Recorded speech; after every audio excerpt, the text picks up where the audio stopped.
Olá, estamos mais uma vez aqui no nosso canal no YouTube para realizar mais um vídeo sobre temas que tenham alguma importância em relação ao autoconhecimento e à busca da verdade.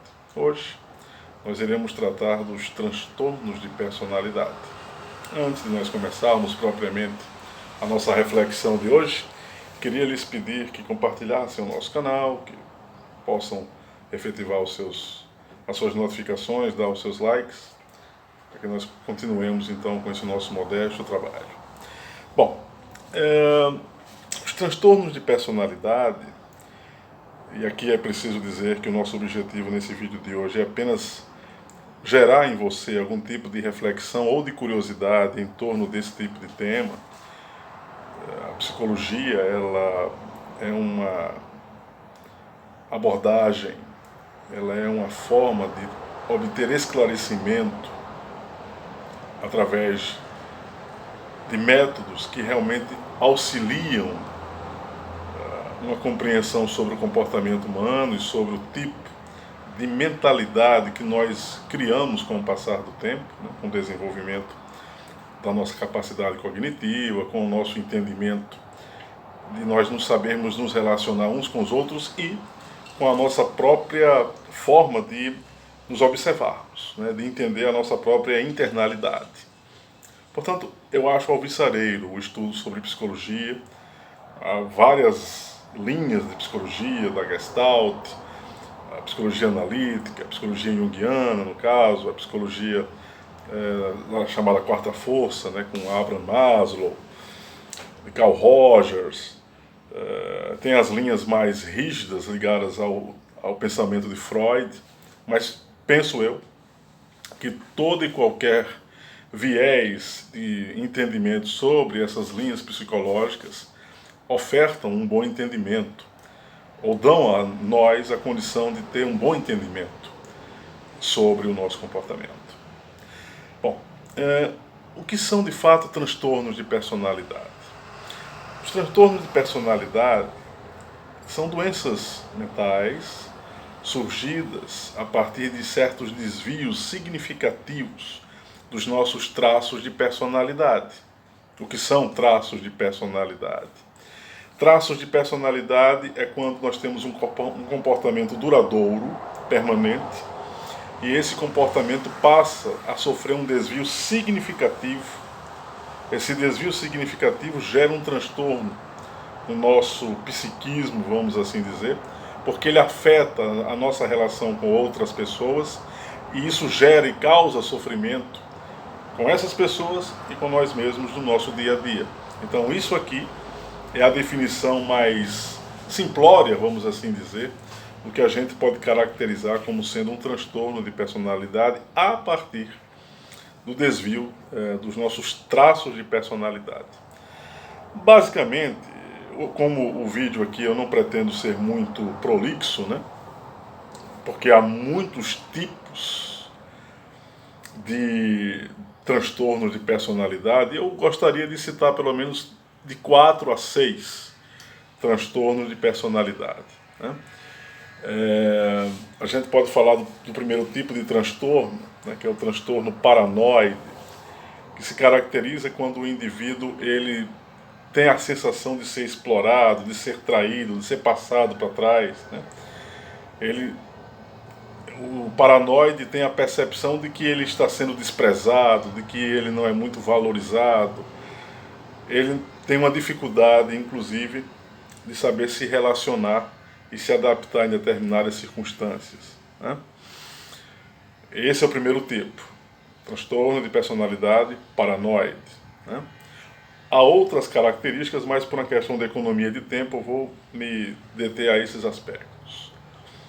Um segundo tipo, que seria caracterizado como o esquizoide.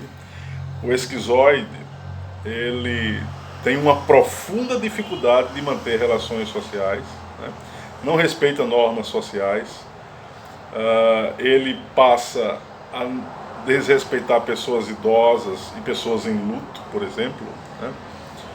O esquizoide tem dificuldade de fazer amizade e até mesmo evita fazer amizade. Esse é o esquizoide, né? Não confundir o esquizoide com esquizofrenia. A esquizofrenia é um outro tipo de doença. Uns dizem que surgem a partir de problemas no neurodesenvolvimento, né, no desenvolvimento neuronal. Pesquisas recentes apontam isso. A doença da esquizofrenia tem muito a ver com vários processos que vão gerando esse quadro, né? Especialmente quando há processos intensos de sofrimento, mas aqui a gente não vai adentrar nisso hoje não. O antissocial.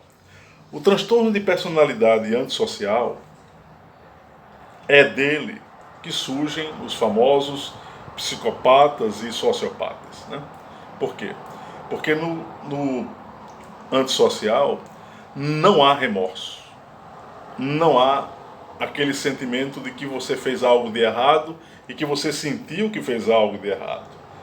É como se você tivesse a ausência de um sentimento de culpa. O sentimento de culpa, ele é considerado, entre aspas, positivo até um certo ponto, quando o indivíduo sabe que houve um erro cometido por ele e que ele precisa reparar esse erro de algum modo, né? Mas o sentimento de culpa torna-se danoso, deletério, a partir do momento que você se culpabiliza em todas as circunstâncias, nos mínimos detalhes. Aí isso aqui já foge à normalidade sadia, sob a perspectiva psicológica, né? Então, o antissocial, ele tem como característica base o afastamento total de uma vida social, como o nome já está propriamente dizendo. Há uma autovalorização em detrimento dos demais. Nesse tipo de transtorno de personalidade, o indivíduo se torna o centro de si mesmo e ele é capaz de fazer tudo para que esse centro não seja deslocado, ou seja, para que esse eu, esse ego, que nesse antissocial é muito intenso, não sofra nenhum tipo de ruído, não sofra nenhum tipo de dano, vamos assim dizer, né? Então, a partir do transtorno de personalidade antissocial é que surge a psicopatia e a sociopatia. Os exemplos mais clássicos vão de Hitler, Attila, Mussolini, né, que são mais conhecidos historicamente, que são considerados psicossociopatas, né, são de um nível extremado. E temos um outro transtorno de personalidade, que é o borderline, né?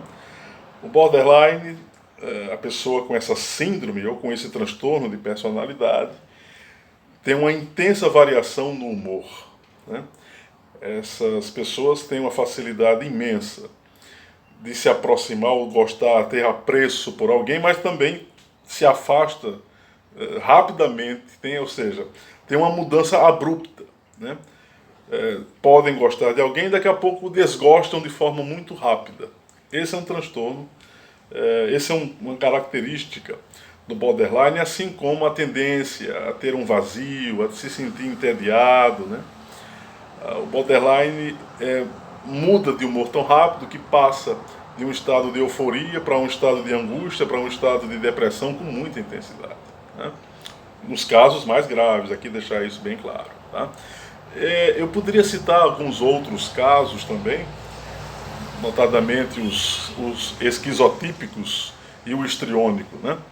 O esquizotípico, o transtorno de personalidade esquizotípico, tem a ver com as pessoas que buscam fugir da normalidade. São pessoas que buscam, por exemplo, fenômenos paranormais, né? Mas aqui cabe uma reflexão. Existe uma ciência chamada parapsicologia, que estuda os fenômenos paranormais. Existem também algumas doutrinas espiritualistas, como o espiritismo, a própria teosofia e outras doutrinas filosóficas. Isso aqui faz um estudo metódico, sistemático desse tipo de coisa, né?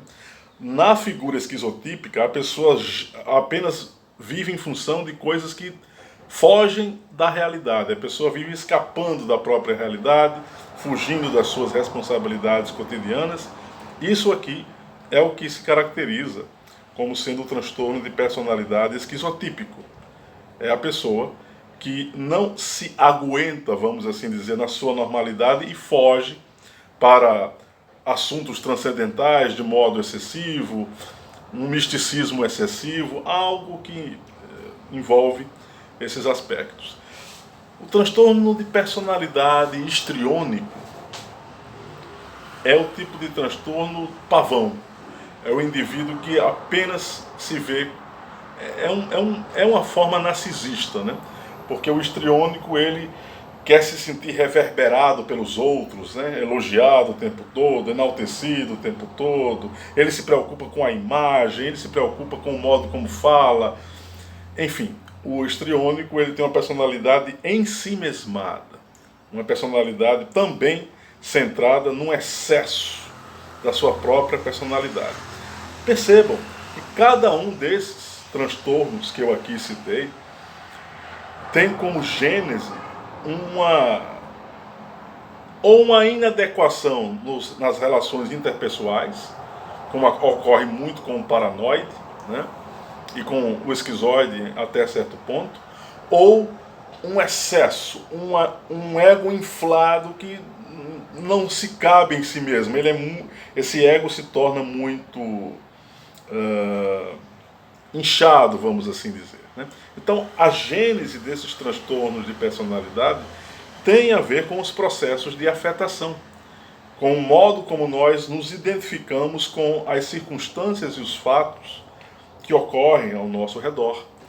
Na medida em que nós observamos os fatos e as circunstâncias e damos a eles o valor adequado. Por exemplo, eu não posso sentir pânico se apenas eu observar um evento que não causa esse tipo de pânico, como um animal, um rato, uma barata passando na frente, uma chuva intensa. Eu não posso achar que quando chove intensamente o mundo vai acabar. Esse tipo de inadequação aqui gera uma afetação, que gera uma ilusão mental, que promove uma distorção na mente do indivíduo a respeito do que ele está vivenciando no tecido social, né? E na própria vida pessoal. É claro que os exemplos aqui são muito toscos, mas é preciso dizer dessa forma para que a gente entenda que todos esses processos que giram em torno dos transtornos mentais têm a ver com a maneira que nós reverberamos o que vem de fora e a maneira como nós nos sentimos internamente. Aí isso tem a ver com os complexos de inferioridade, de superioridade, que são duas balizas, penso eu, importantes para a gente entender qualquer tipo de transtorno psíquico, né, de qualquer transtorno mental. Nosso objetivo em nosso vídeo de hoje é apenas informar, né? Há uma frase dita por uma pessoa muito próxima a mim que diz que é melhor informar para evitar a deformação, informar para não deformar, né?